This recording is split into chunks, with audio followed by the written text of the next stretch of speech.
Hello and welcome to page 3 of the notes, and here we're just going to do an example using the chain rule where we have more than just one independent variable, and we're going to perform the indicated partial row. So we're going to find the partial p with respect to x and then find the partial p with respect to y when x is equal to 0 and y is equal to 2. So let's go ahead and dive in. And so the first one that we're going to find is the partial of p with respect to x.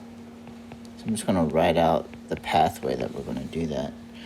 So when we're doing the partial p with respect to x, we're going to do the partial of p with respect to, looks like we have u, v, and w. So with u, partial of u with respect to x, plus partial of p with respect to v, partial of v with respect to x, plus partial of p with respect to, not v, but our last one, which is w, times a partial of w with respect to x. All right, let's go ahead and work this out. So everything is taken to the 1/2 power for p, so I'm going to go ahead and put a 1/2 in front. 1/2, I'll have u squared plus v squared plus w squared. Take that to the negative 1/2 power times the derivative of u on the inside, and derivative of u is going to be 2u. So we have 2u, and then times the derivative of u with respect to x, and that's just going to give us ey. Plus the partial derivative of p with respect to v, so we're going to have another 1/2 u squared plus v squared plus w squared times negative 1/2. In this case, we're using v, so 2v, and then to find our v function, we're going to take the derivative with respect to x there, so that's just going to be y e to the x.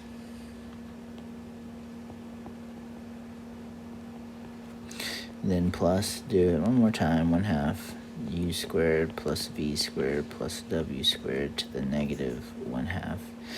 And we're going to have 2w. It's nice going to be these 2's are going to cancel out, and we're all able to pull out that u squared plus v squared plus w squared to the negative 1/2 all out. Take w and take the derivative of that with respect to x, so we should get y e to the xy.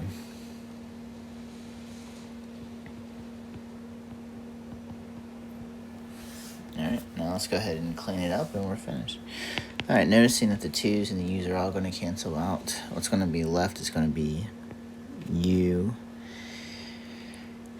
e to the y plus, looks like vy e to the x.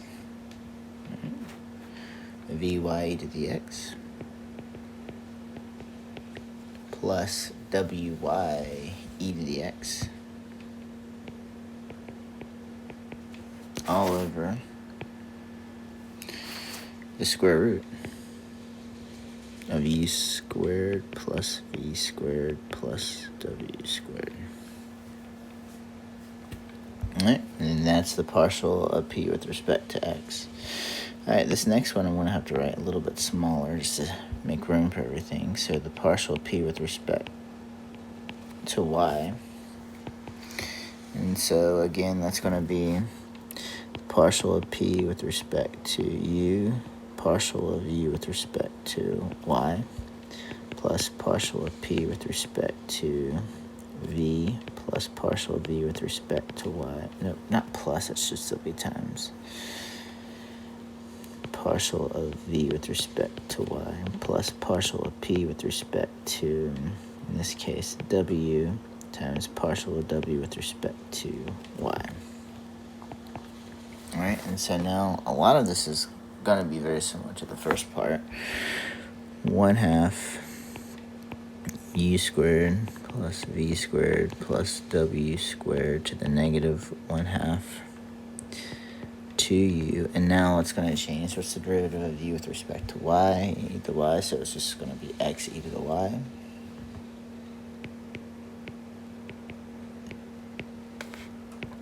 Plus 1/2 u squared plus v squared plus w squared to the negative 1/2 times the derivative of v, so 2v, and now take v and take the derivative of that with respect to y. So that's just going to be e to the x. And then plus 1/2 u squared plus v squared plus w squared to the negative 1/2 times 2w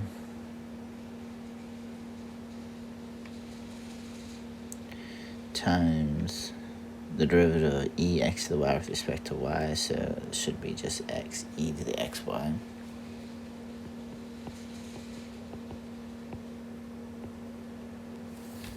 And now we can combine everything again, and we're finished. So it looks like we're going to have u x e to the y plus, looks like it's just going to be v e x plus wx e to the x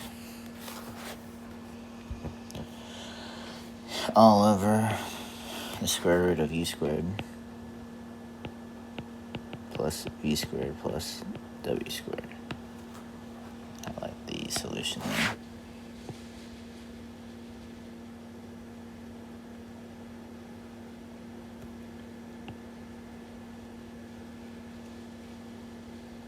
Alright, now let's go over question 51.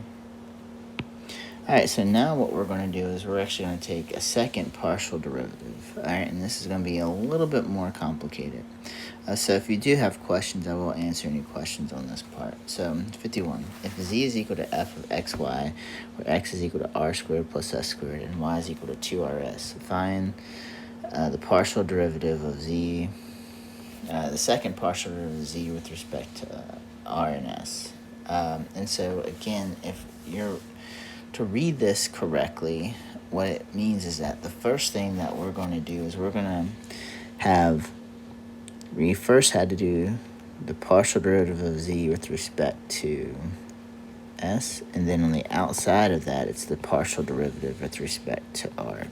So the first thing that we had to do to our function is take the partial derivative with respect to s. And so in order to do that, what we would have is the partial of z with, I can write z if I wanted to, because that's the function that we're taking it up. That's why we're going to get partial z squared, and I'll write that, but for just to save not really time, let's go ahead and do it. So let's do this part first, the 2z, the partial of z with respect to s. So if I'm going to do the partial of z with respect to s, I need the partial of z with respect to x times the partial of x with respect to s plus the partial of z with respect to y times the partial of y with respect to s. All right, I'm going to clean that up a little bit. And so now, again, I have that derivative but with respect to r in this case. And then I have the partial of z with respect to r. Again, since z is really just defined by f of xy, the only way to define that in the equation is just going to be the partial of z with respect to x times the partial of x with respect to s. Well, doing that, it's just going to be 2s. And then plus the partial of z with respect to y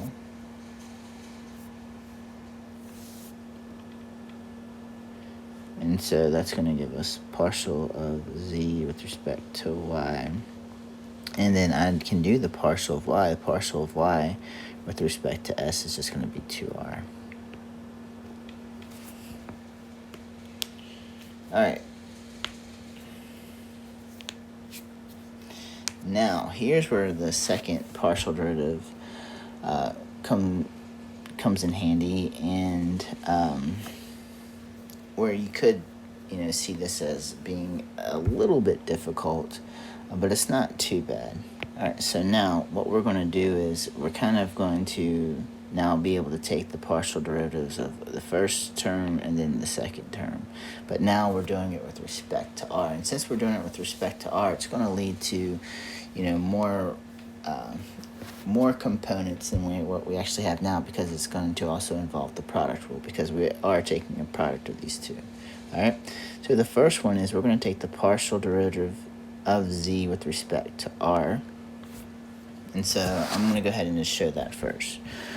All right. So in order to do this, in order to do the partial with respect to r, what I'll need is a partial derivative of z with respect to x times a partial derivative of x with respect to r.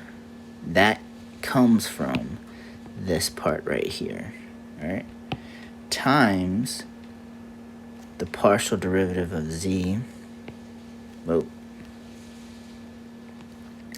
partial derivative of z with respect to x 2s, plus the partial derivative of z with respect to y times the partial derivative of y with respect to r. Again, both of these are coming from the pathway to get to r. In order to get to r for this part right here, I had to go through these two pathways. I had to go to z to x to r, and then z to y to r. Just for this first term,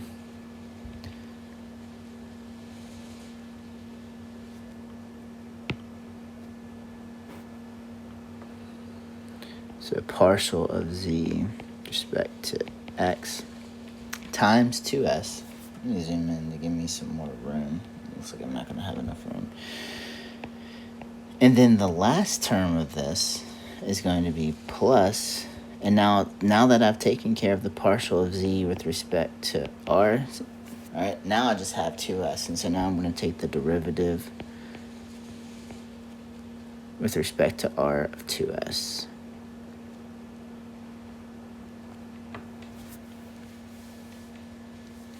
All right, now that takes care of the first term.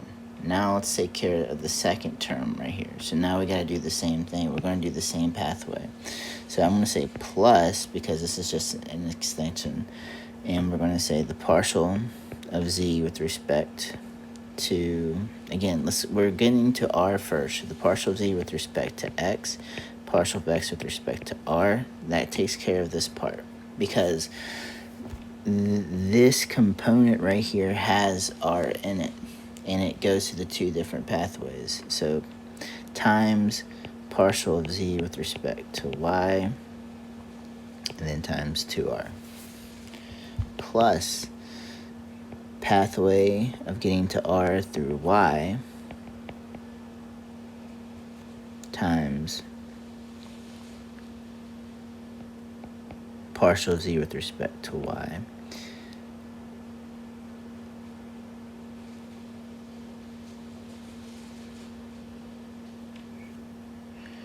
R, and then plus, now because this is just defined as 2r, it's just going to be the partial derivative of 2r with respect to 2r. Now, and I can't forget forgot to put my, let me rewrite that real quick. All right, so we took care of the partial z with respect to y, and now we're going to take the derivative of r with respect to 2r. Alright, so now the first one, what we're going to get is, I'm going to look at anything that I can do, and some things that I can do is I can take this part right here. So I know what that is. All right, the partial of x with respect to r is going to be, just look at my x value in respect to r, it's going to be 2r. So that means that if this is 2r, then I can write the second partial derivative of z with respect to x times 2r times 2s is going to be 4rs.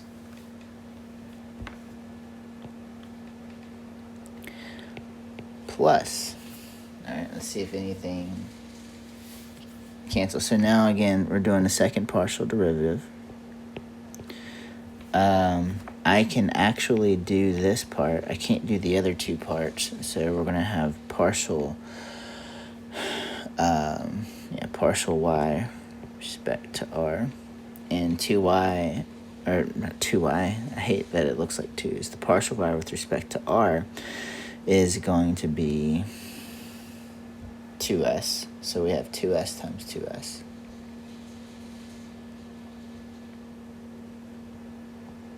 It's going to be 4s squared. All right, and then the next one is, all right, plus the partial of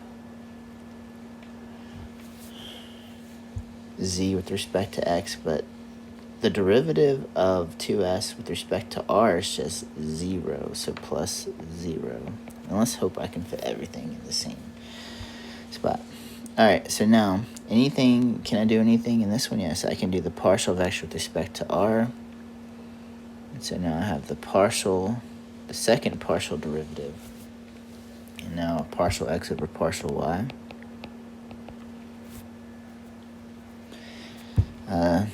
That again is just going to be 2r, so it looks like we're going to have 4r squared.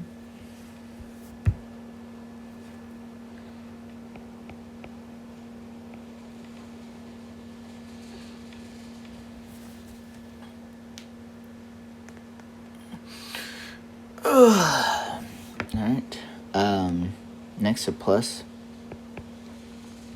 and then we have, looks like some parts I can do are going to be that part. So the second partial derivative of z with respect to y is going to be 2y over 2, or partial y, derivative of y with respect to r. Partial derivative of y with respect to r is just going to be 2s. So it should be 4rs.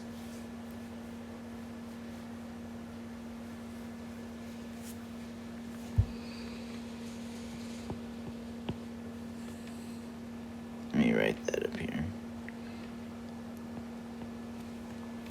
All right, and then plus, we have the partial z with respect to y, and then we can actually take the derivative here of r, which is going to be 2. So 2 partial z with respect to y. All right, and if you want to leave it like that, you can.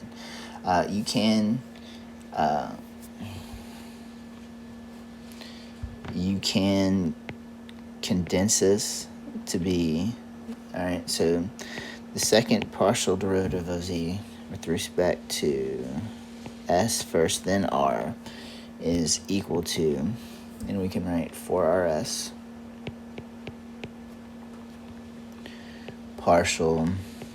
second partial derivative of z with respect to x twice, plus 4rs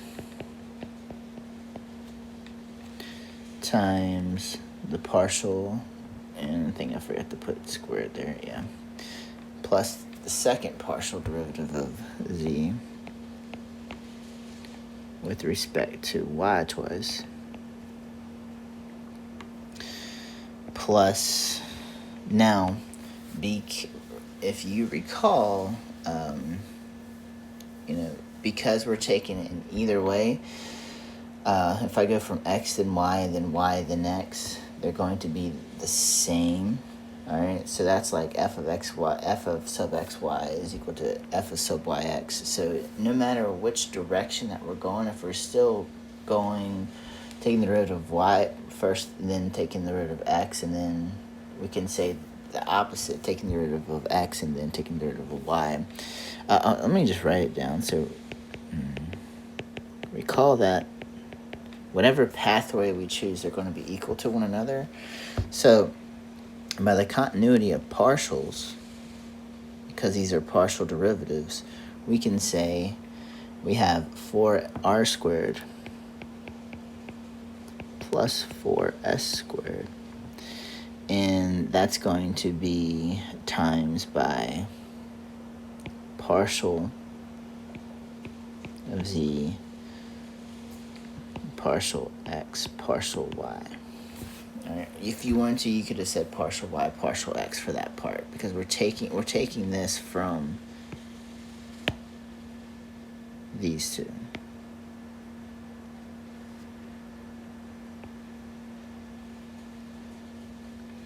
Alright. And then finally, plus 2 partial z partial y. Alright. Yeah, I know.